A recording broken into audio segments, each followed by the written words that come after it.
Le premier spot met en scène une marionnette qui s'adresse directement aux enfants pour les sensibiliser aux méfaits de la télévision.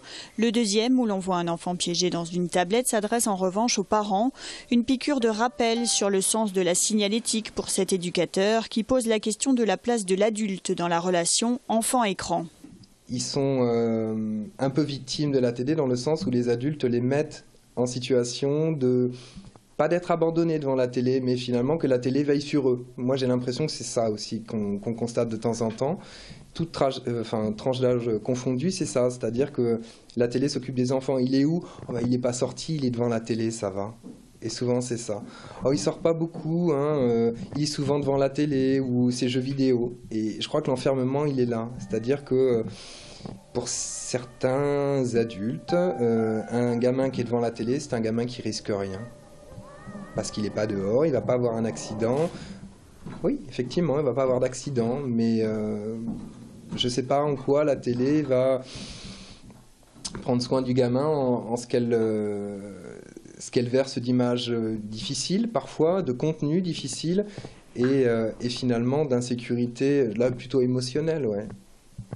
On est abreuvé de choses qui ne sont pas très simples. Je parle des infos, mais je parle aussi des films.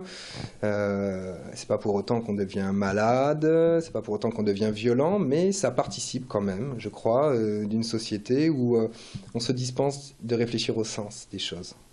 Et depuis quelque temps, les scientifiques seraient unanimes sur les dégâts du petit écran sur le cerveau des enfants.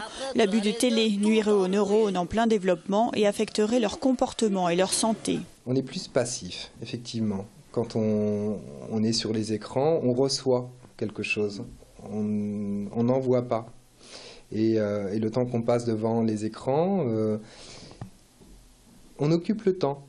Quand on n'est pas à faire une recherche spécifique sur un exposé, etc. Là, je parle vraiment pour les plus petits.